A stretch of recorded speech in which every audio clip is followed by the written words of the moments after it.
Bien, en esta parte vamos a hablar de los productos de las levaduras. Recién en el video anterior hablamos de obtener levaduras como células, como biomasa. En este caso vamos a hablar de cuáles son los productos que se pueden obtener cuando las levaduras pasan por su metabolismo, cuando las hacemos crecer. Entonces, primero vimos la producción de células y ahora vamos a ver que estos productos pueden ser extractos de medios de cultivo, pueden ser enzimas, pueden ser productos que se utilicen en investigación, ya sea en biología molecular o en biotecnología. Ustedes al principio, cuando vieron los métodos de la microbiología o cómo se hace crecer a los microorganismos, han visto que los medios de cultivo pueden ser complejos o sintéticos.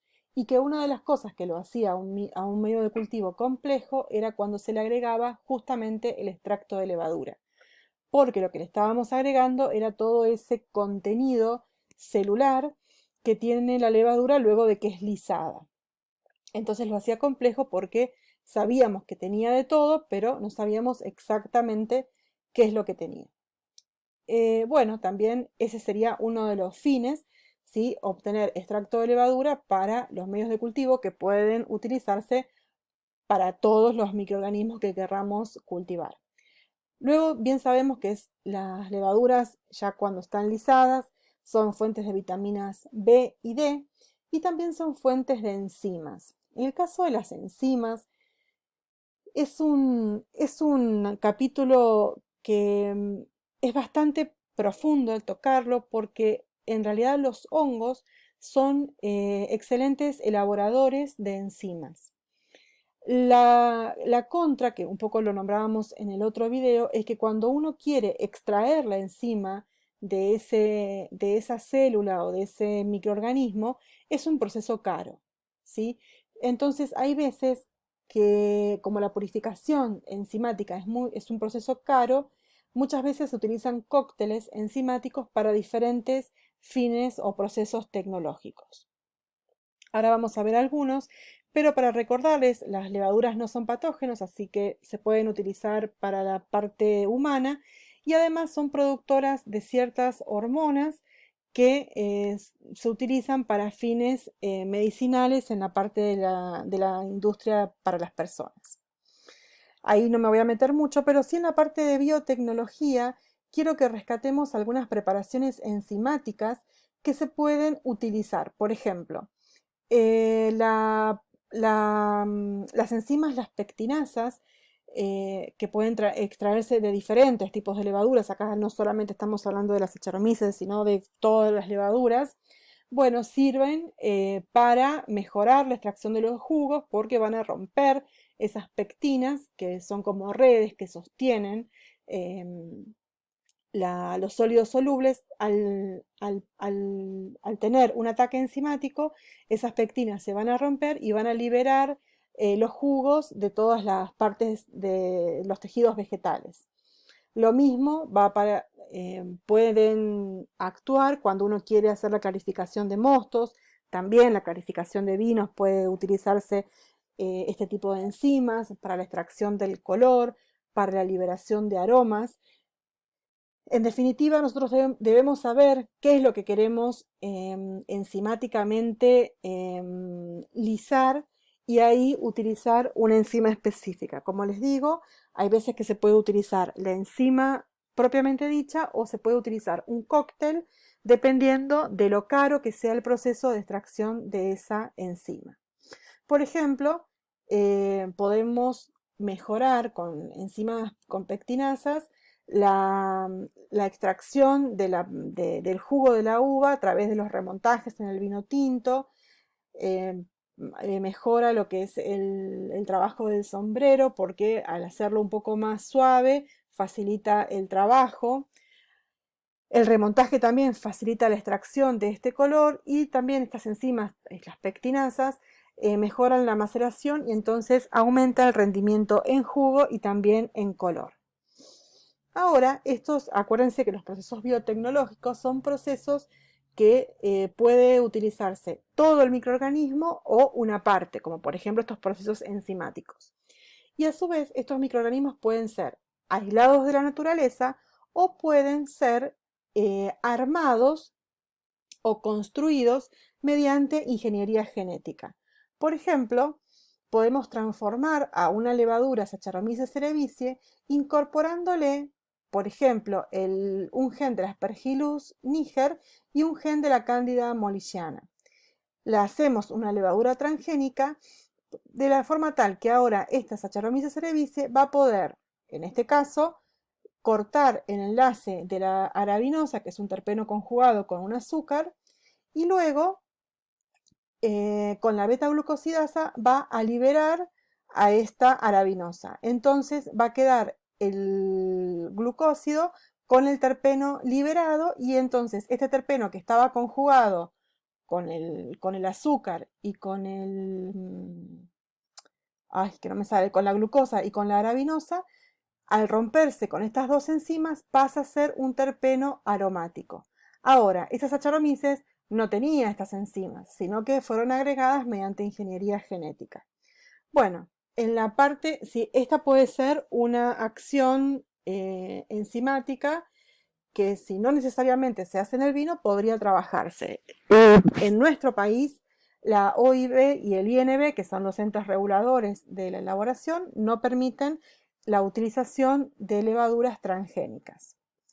Pero de este tipo de levaduras hay un montón y, por ejemplo, pueden estar mejoradas en cuanto al gen de la floculación, pueden ser que tengan otro tipo de incorporación de genes para glucosidasas, para proteasas o para estearasas, o por ejemplo el gen de la enzima maloláctica del lactobacillus para que la misma levadura haga a la vez que la fermentación alcohólica la fermentación maloláctica. Bueno, otros de los fines para los cuales se puede utilizar las levaduras son los productos de la fermentación. En este caso, ¿cuáles van a ser? Y bueno, va a ser el etanol, el glicerol y sobre todo la producción de bebidas alcohólicas y bebidas destiladas. En el caso del etanol, todo lo que sea el uso de alimentos, donde se necesite adicionar etanol en un alimento, ese etanol tiene que provenir de otro alimento mediante la destilación. Entonces, digamos, es utilizado a la levadura Saccharomyces para producir etanol y luego se destila para utilizar ese alcohol en otro producto, por ejemplo, en un vino que esté encabezado. La fermentación puede ser, como dijimos recién, de glucosa o puede ser de melazas y de granos de cereales. Obviamente cada proceso va a tener un costo dependiendo cuáles son los sustratos que utiliza.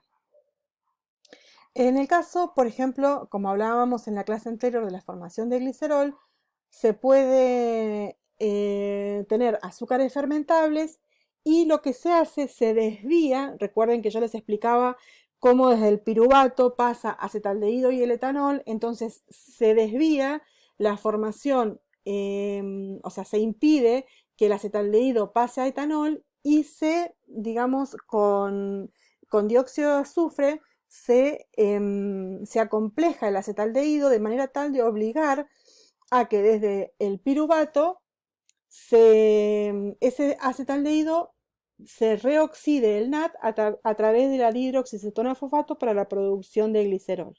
¿Sí? Entonces, esa sería la vía de formación de glicerol, que es una vía industrial, digamos, obviamente no tiene nada que ver con la enología.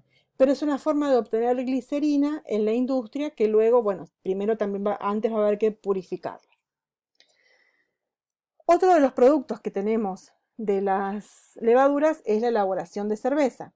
Hoy cada vez está más de moda la elaboración de cervezas artesanales o las cervezas de garage. Y para eso ustedes saben que se necesitan ciertos pasos primero. Entre ellos hay que hacer germinar a la cebada de forma tal de que los azúcares, o digamos de los azúcares polimerizados que están dentro del grano, se hidrolicen por la misma acción enzimática de la semilla y pasen a sustratos fermentables.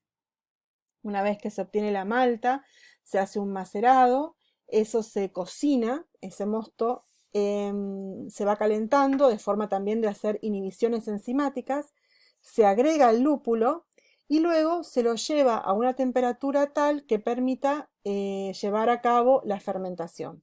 La fermentación va a hacerse con diferentes levaduras, ya sea el tipo de cerveza o de tipo de cerveza como producto final que se quiera obtener.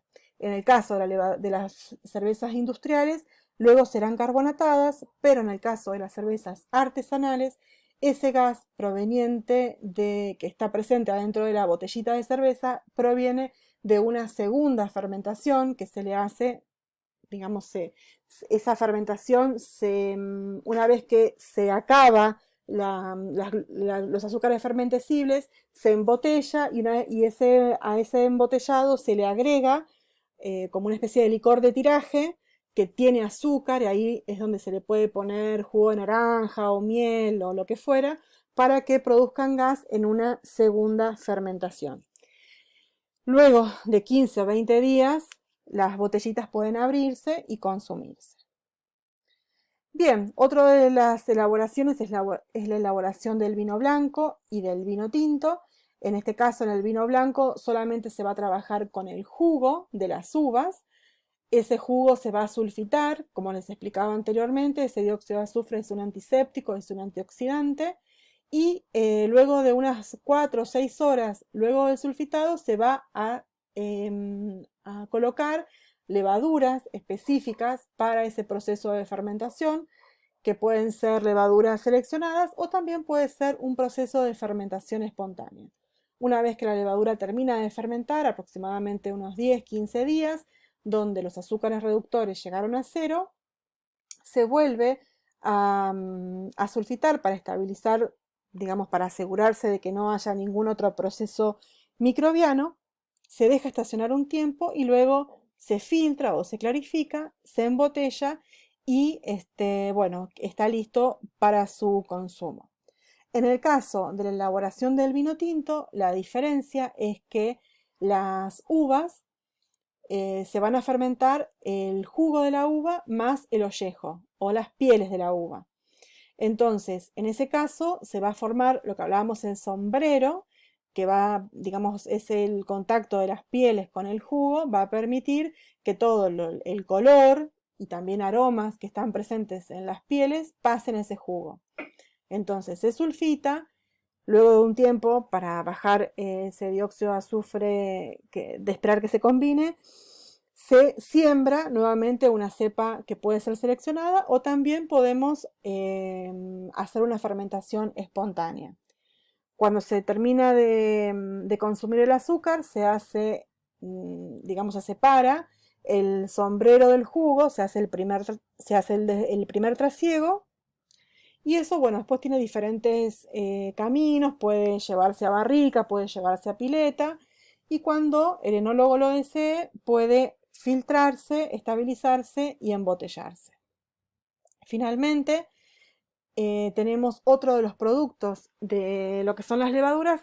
En realidad es como un producto secundario, porque lo que voy a tener que hacer primero es fermentar un producto que tenga un hidrato de carbono y eso destilarlo. Entonces así puedo obtener las bebidas destiladas, que puede ser el whisky, el brandy, el ron, bueno, el vodka, puede ser el pisco también, pero siempre voy a tener que primero obtener el producto fermentado, luego de ese producto fermentado destilarlo y bueno, por ejemplo, si quisiera hacer coñac, ese destilado, ese aguardiente que se llama, que es el primer destilado, lo voy a tener que añejar en barricas de roble. Bueno, esta es una parte interesante que al que le guste después podrá ahondar un poquito más, pero sí sepan que las levaduras son muy versátiles y no olviden que son microorganismos GRAS. Así que espero que les haya gustado, que les resulte interesante. Particularmente a mí este es un tema que me gusta mucho y me gusta también compartirlo con ustedes. Muchas gracias, nos vemos.